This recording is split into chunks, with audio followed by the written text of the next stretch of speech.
आज हम अंग्रेजी के एक बहुत छोटे लेकिन बहुत शक्तिशाली शब्द पर गहराई से बात करेंगे, गेट। हाँ, हमारी जो स्रोत सामग्री है वो इसे अंग्रेजी क्रियाओं का स्विस आर्मी नाइफ कहती है। और ये बिल्कुल सही है।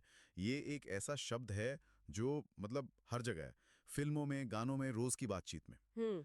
तो आज हमारा मकसद यही है कि हम इसके अलग अलग उपयोगों की गुत्थी को सुलझाएं, ताकि अंग्रेजी ज्यादा स्वाभाविक लगे, खासकर उनके लिए जिनकी पहली भाषा हिंदी है। बिल्कुल। और चुनौती है कि गेट का कोई एक सीधा हिंदी अनुवाद है ही नहीं। ये मतलब संदर्भ के हिसाब से अपना रंग बदलता है। तो आज हमारा मिशन इसे आसान श्रेणियों में बांटना है, ताकि इसका इस्तेमाल कब, कहाँ, क्यों करना है, ये बिल्कुल साफ हो जाए। ठीक है, तो चलिए इस मिशन को शुरू करते हैं। सबसे पहले सबसे बुनियादी उपयोग, कुछ पाना या प्राप्त करना, टू रिसीव और ऑब्टेन। जैसे स्रोत में भी उदाहरण है, I got a letter today, आज मुझे एक चिट्ठी मिली। ये तो काफी सीधा है। हाँ, ये इसका सबसे मौलिक रूप है जो सीधे सीधे हिंदी के मिलना या प्राप्त होना से जुड़ता है। ये गेट को समझने की पहली सीढ़ी है। अब आता है वो हिस्सा जहां ये और भी दिलचस्प हो जाता है। इसका दूसरा मुख्य उपयोग है बनना या किसी स्थिति में बदलाव दिखाना, टू बिकम। ये बोलचाल की अंग्रेजी में बहुत ज्यादा इस्तेमाल होता है, जैसे कि इट्स गेटिंग डार्क, मतलब अंधेरा हो रहा है। हाँ, और इस बिंदु को समझना बहुत जरूरी है। स्रोत में एक प्रोटिप भी है कि आम बातचीत में ज्यादा औपचारिक शब्द बिकम की जगह गेट पे इस्तेमाल होता है। अच्छा। जैसे ही बिकेम एंग्री सुनने में ज्यादा औपचारिक, ज्यादा किताबी लगता है। हाँ, थोड़ा भारी लगता है। बिल्कुल, जबकि ही गॉट एंग्री रोजमर्रा की बातचीत का हिस्सा है। इसी तरह गेट प्लस पास्ट पार्टिसिपल का उपयोग भी होता है। जैसे दे आर गेटिंग मैरिड, वे शादी कर रहे हैं, या गेट ड्रेस्ड मतलब कपड़े पहन लो। ठीक है, तो चलिए अब इसके अगले उपयोग पर चलते हैं। कहीं पहुंचना, टू अराइव। हाँ, इसके उदाहरण हैं, what time did you get to the office? आप कितने बजे ऑफिस पहुंचे? यहाँ एक छोटी लेकिन बहुत जरूरी बात है। क्या? नियम है get plus to plus place, लेकिन होम या देयर जैसे शब्दों के साथ टू नहीं लगता। हाँ, ये मैंने देखा है, हम गेट होम कहते हैं, गेट टू होम नहीं। बिल्कुल, ये एक आम गलती है। अच्छा, एक और बहुत ही अनौपचारिक लेकिन आम उपयोग है समझना, टू अंडरस्टैंड। सही। जैसे I don't get this math problem, मुझे ये गणित का सवाल समझ नहीं आ रहा। यहाँ दिलचस्प बात यह है कि कैसे यह क्रिया एक शारीरिक क्रिया से, मतलब कुछ पाने या कहीं पहुंचने से, एक मानसिक क्रिया में बदल जाती है। हम किसी विचार को पकड़ने जैसा। बिल्कुल। ये किसी विचार को प्राप्त करने जैसा ही है। अब एक और शक्तिशाली उपयोग है, किसी से कोई काम करवाना, पॉजिटिव यूज। ये थोड़ा मुश्किल लग सकता है, हाँ, लेकिन इसे स्रोत में दिए गए 2 नियमों से आसानी से समझ सकते हैं। पहला है किसी को मनाकर कोई काम करवाना। इसका स्ट्रक्चर है get plus someone plus to plus verb. अच्छा, कोई उदाहरण? जैसे I got my brother to fix my bike, मैंने अपने भाई से बाइक ठीक करवाई, मतलब उसे मनाकर। ठीक है, और दूसरा नियम? दूसरा है जब आप कोई सर्विस लेते हैं। इसका स्ट्रक्चर है get plus something plus past participle. जैसे I need to get my hair cut, मुझे अपने बाल कटवाने हैं। एकदम सही। या एक और उदाहरण, where do you get your car serviced, तुम अपनी गाड़ी की सर्विस कहाँ करवाते हो। ठीक है, अब गेट में महारत हासिल करने के अगले स्तर पर आते हैं, फ्रेजल वर्ब्स। ये सबसे मजेदार हिस्सा है। ये वो मुहावरेदार क्रियाएं हैं जहां आप ओवर, ऑन जैसे छोटे शब्द जुड़कर गेट का मतलब पूरी तरह से बदल देते हैं। यहाँ एक बहुत जरूरी सवाल उठता है कि इन्हें सीखा कैसे जाए। हाँ, क्योंकि ये बहुत कंफ्यूजिंग हो सकते हैं। तो स्रोत की सलाह है कि इन्हें एक पूरी इकाई, एक यूनिट के रूप में सीखें।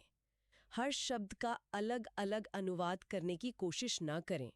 इनका अर्थ मुहावरेदार होता है।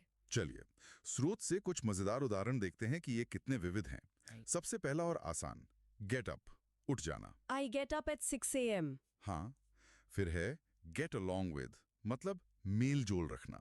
She gets along well with her colleagues, उसकी अपने सहकर्मियों से अच्छी बनती है। एक और है गेट ओवर, ये मुझे बहुत गहरा लगता है, किसी मुश्किल या बीमारी से उभर जाना। हाँ, it took time to get over the illness, बीमारी से उबरने में समय लगा। और सिर्फ बीमारी ही नहीं, किसी भावनात्मक झटके से उभरने के लिए भी। बिल्कुल। फिर है गेट बाय, गुजारा करना। We can get by with less money. हम कम पैसों में गुजारा कर सकते हैं। और एक बहुत काम का है, गेट रिड ऑफ, छुटकारा पाना। Get rid of these old newspapers. इन पुराने अखबारों से छुटकारा पाओ। और एक आखिरी, गेट टुगेदर, मिलना जुलना। Let's get together on Sunday. चलो रविवार को मिलते हैं। अगर हम देखें तो सिर्फ ये कुछ वाक्यांश ही हमारी रोजमर्रा की कितनी सारी स्थितियों को बता देते हैं। सुबह उठने से लेकर रिश्तों को संभालने और आर्थिक गुजारा करने तक, सब कुछ। यही इनकी शक्ति है। चलिए अब कुछ और जरूरी उपयोगों को भी संक्षेप में देख लेते हैं। जैसे कुछ लाना, टू फेच और bring. Can you get me a glass of water? क्या तुम मेरे लिए एक ग्लास पानी ला सकते हो? हाँ, ये भी बहुत आम है। और कुछ पकड़ना, टू कैच, चाहे वो बीमारी हो या कोई बस या ट्रेन। बिल्कुल, जैसे I think I am getting a cold. मुझे लगता है मुझे जुकाम हो रहा है। या फिर she got the 8 o'clock train. उसने 8 बजे वाली ट्रेन पकड़ी। तो अब जो श्रुत में दी गई कुछ खास सलाह है, जो प्रो टिप्स हैं, उन्हें संक्षेप में दोहराते हैं, खासकर हिंदी बोलने वालों के लिए। हाँ, ये बहुत काम की होंगी। पहली सलाह, बातचीत में बिकम की जगह गेट का प्रयोग करें। ये ज्यादा स्वाभाविक लगता है। ये तो हमने शुरू में ही बात की थी। ही गॉट एंग्री ज्यादा बेहतर है ही बिकेम एंग्री से। बिल्कुल। दूसरी सलाह, औपचारिक लेखन में जैसे निबंध या रिपोर्ट में गेट के इस्तेमाल से बचें। वहां ज्यादा सटीक क्रियाओं का उपयोग करें, जैसे रिसीव, ऑब्टेन, अराइव। सही। तीसरी सलाह है गॉट का जाल। आई हैव अ कार कहना I have got a car से ज्यादा साफ और आम है, खासकर अमेरिकी अंग्रेजी में। अच्छा, ये एक नया पॉइंट है। और चौथी और सबसे जरूरी, फ्रेजल वर्ब्स को हमेशा एक साथ एक यूनिट की तरह याद करें। तो इस सब का क्या मतलब है? इसका मतलब यह है कि गेट वास्तव में रोजमर्रा की अंग्रेजी बातचीत के लिए एक स्विस आर्मी नाइफ है। हमने इसके मुख्य उपयोग देखे। कुछ पाना, किसी स्थिति में बदलना, कहीं पहुंचना, कुछ समझना, किसी से काम करवाना। और अनगिनत फ्रेजल वर्ब्स। स्रोत से सबसे व्यवहारिक सलाह ये है कि शुरुआत रिसीव और बिकम वाले संदर्भों से करें। हाँ, मतलब पाना और बनना। बिल्कुल। फिर धीरे धीरे इसके दूसरे उपयोग और खास तौर पर फ्रेजल वर्ब्स को अपनी बातचीत में शामिल करें। इसका असली रहस्य लगातार अभ्यास में है। जाते जाते एक विचार सबके सोचने के लिए छोड़ जाते हैं।